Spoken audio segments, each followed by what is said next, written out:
Welcome to Unraveled Realms, where crochet gets creepy. Hey everybody, welcome back. If you're new, my name is Cass. I'm the crocheter behind bshadowcreations. Happy New Year! We're in 2026. It doesn't really seem any different than usual, but I guess that's always the case. Anyway, I'm diving back into my Unraveled Realms series. It's been a minute, and I have some things that I have to catch up on. What to do?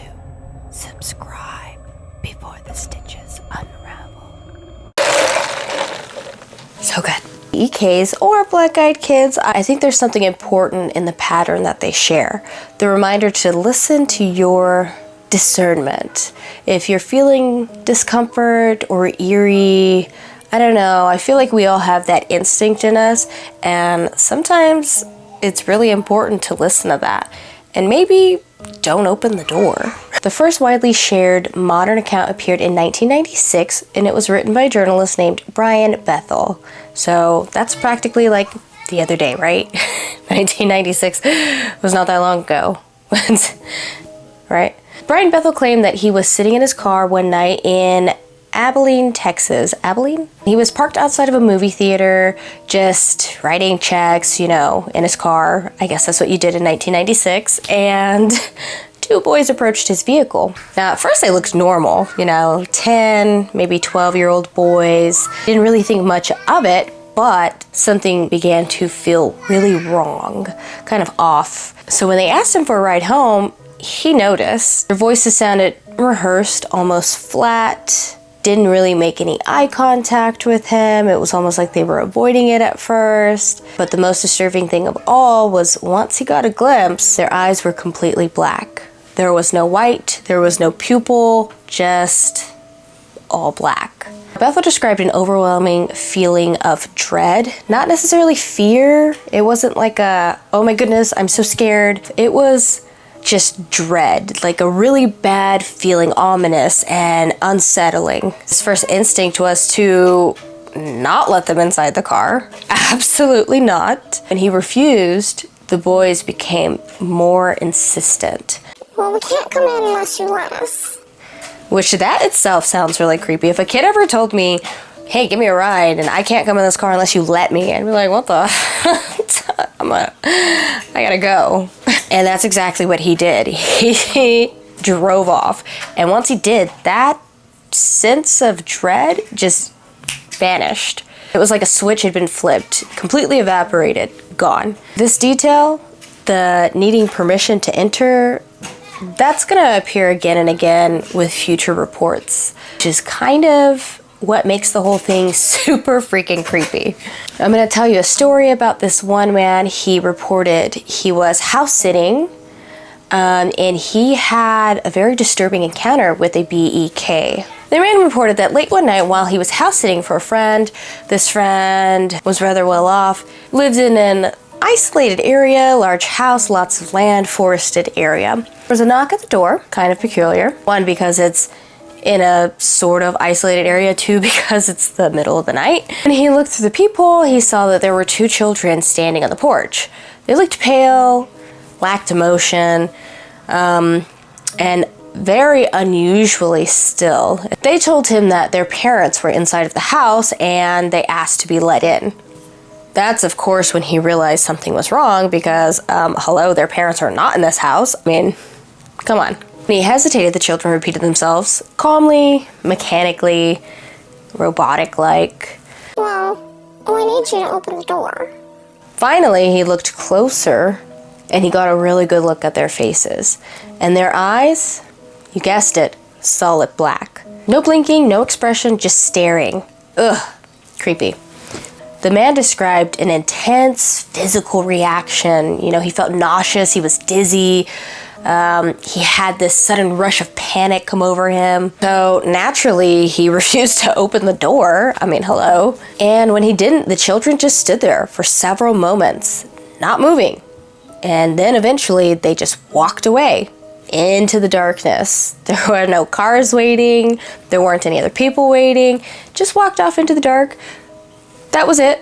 The man later reported that that fear lingered after, like something had tested a boundary. Maybe just waiting, and when they didn't get what they wanted, they left. Another really creepy one, which would terrify me as a parent myself, was that a woman had reported driving late one night with her child in the car. Of course, the child's in the back seat. At a stoplight, her kid suddenly asked, "Mommy, who's that?" When she turned around, to her surprise, she saw another child sitting in the back seat next to hers. She said she felt an immediate terror before even noticing the eyes. Which, to be honest, if I looked in my rear view and I saw a random ass kid in my backseat, I would freak out too. Like, what the hell?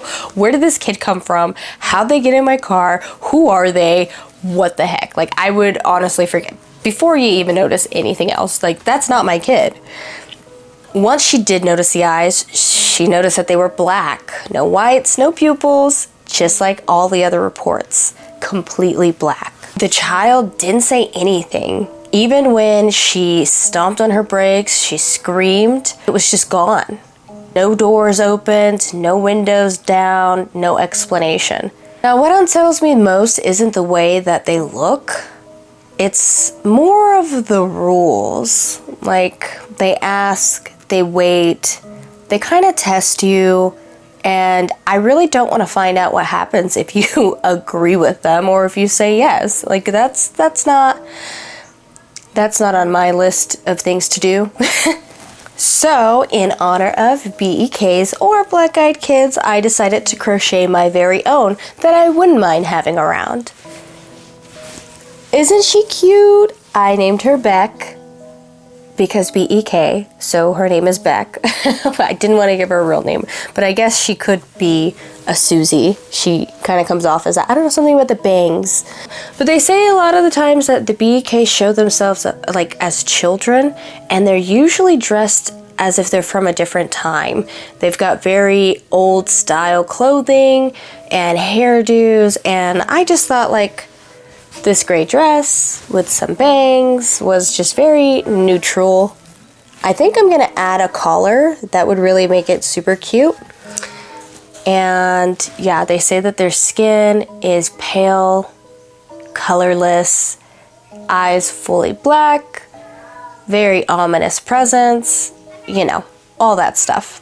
Stories like these end up staying with us, not because of something loud or traumatic, but because they're just so eerily quiet and still. And I feel like a lot of the times, those situations are... What the fuck? Sorry. I feel like a lot of the times, those situations are far more scary than an intense, loud situation.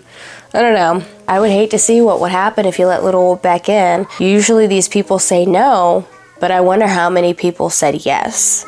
I guess we'll never really know, right? Because... maybe something happened. I mean, how would we know? Whether these encounters are something psychological, paranormal, or spiritual, I don't know. People have lots of varying opinions. It could be spiritual, like demonic. It could be paranormal, like maybe ghosts. I don't know. It could be psychological. Someone's having a mental breakdown and this was all in their head. Some people even theorize that it's possibly an alien encounter. I don't know, and I don't want to find out. But I think that either of those possibilities are highly possible, with the exception of psychological, because I feel like if it was psychological, how many people are living with this exact same issue across different areas? And like, I just don't think that that's it.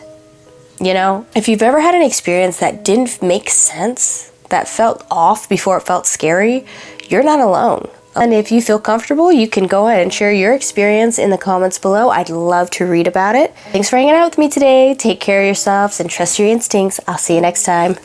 Bye.